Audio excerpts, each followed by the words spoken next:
It's getting close to Christmas, so we're going to talk about some ways to make some extra cash.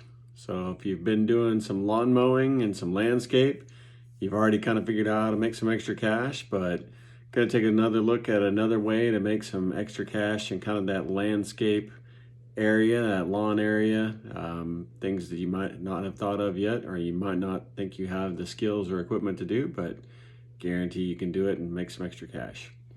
So talking about another way to make that money in landscape is tree trimming. Not talking about the tree trimming that you would call out the tree trimmer for. And it's like, hey, it's a whole big ordeal and it's a whole day, but taking off extra branches, cutting down small trees, taking off dead limbs, things that people need taken care of around their yard. Maybe something that you're already doing for a current customer and you're going to add this as an additional service. It's always a good thing to be able to add those on and be able to take advantage of that. So you're already there, you're already working for them, you could do some extra. It's also a good thing if you're already out and about and you're driving around and you're hunting and driving for dollars, so to speak. You might run across some that, you drop off a flyer, you stop and talk to the owner, take a look, see if there's something they could do with their trees. We have a lot of them here in Texas after the last freeze this last year, especially a lot of the Arizona ash in our area that pretty much died off. They're pretty easy to take care of if they're a smaller tree. I've got a video on one of mine on the blog, so you can kind of take a look at that. But I want to talk about some of the things that you might need and some other ways that you could go about it to be able to do that. So normally I'm a one-man show. Always helps if you have two, but sometimes that's just not feasible and you have to work as a one-man show. So I'm going to kind of talk to you about some of the things that I do and I use, and I'll pop some pictures in the video so that you can see things that might be of interest and might help you. So if you don't have some of this equipment, kind of like I like to talk about, you can always go online, go on a Facebook Marketplace, search for some of this. People that are selling used equipment, you're going to get a heck of a deal on it as opposed to new equipment. Just kind of always be searching for that kind of thing if you're looking for it. So check Marketplace, check Craigslist. This kind of stuff, even a good spot to check for it is pawn shops. Also, at the end of the year, kind of the beginning of spring, there's always kind of a run of things at Tractor Supply, Home Depot, Lowe's, any of your stores like that where they're going to be putting stuff on clearance as spring starts, and they've got things that came out from last year, so you can get a really good deal on some of those then. If you can't buy it, you're like, hey, I just can't buy it. Look to rent it. Home Depot has rentals. Some of your local rental stores have rental options as well. So take a look at that.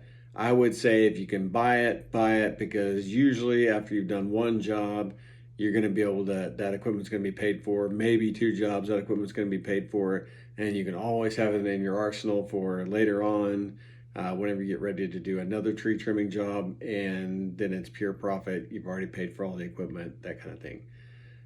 So we'll talk about some of the things that I use as a one-man show and not my primary business. My primary business is not tree trimming. My primary business is not landscape or lawns, but that is one of the side hustles that we do.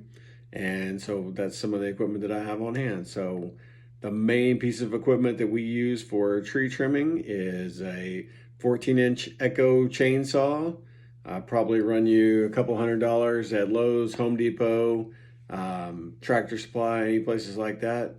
It's a good deal, and it's a great kind of small-ish, but not too small chainsaw for the kind of jobs that you would want to do. I also run an 8-inch Black & Decker battery-powered pole saw. I'll pop a picture in there as well. It'll extend from about 6 to about 10 feet. So things that you might not be able to reach off the ground. It's good for trimming small limbs. It'll take down a pretty good sized limb, but a lot of your runners, things like that, it's great for those kinds of things. And the batteries last a pretty good amount of time. So if you're doing small jobs, it's a great tool to have. If you can't reach it, I also use one of the Gorilla ladders. It's got a 17-foot reach. It's one of the ladders that kind of extends up to into 4 foot, goes up into a 9 foot. You extend it all the way out, it reaches 17 feet. So it's got lots of different options on there and is super helpful for being able to do jobs like this.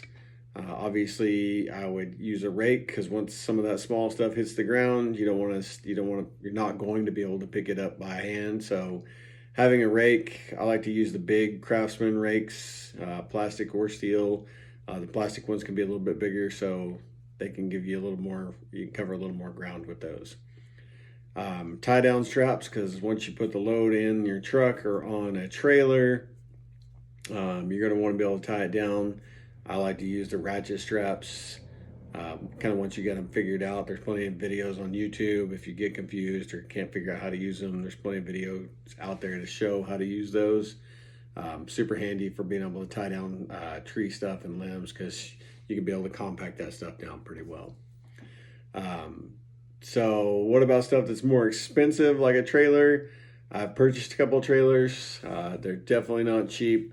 I would say you've got also got a lot of options on that. So renting one is probably the best option. I've rented from Home Depot. I've rented from local guys on Facebook. I've rented from local storage facilities. I also have a Tractor Supply credit card. So once you become a neighbor and become part of that program, they offer you free trailer rentals.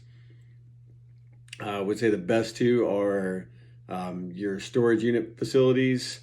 I've used trailers from them. They're big double axle, 16-foot trailers. They've got walls all the way up. Typically rent for $50, $60 a day, even if you don't have a rental facility with them, even if you're just renting a trailer.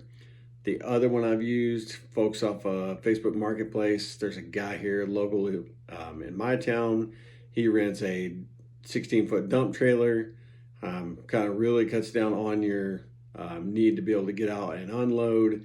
I've used them for trees. I've used them for rocks and other things. It runs about $80 a day, but it does a heck of a lot of work and makes it pretty quick to get done. So I would say there's some options there if you're looking to rent something that's a little bit larger, and I'll pop some of that stuff in the video as well, so you can kind of take a look at what all is out there for you to be able to rent, and more to come.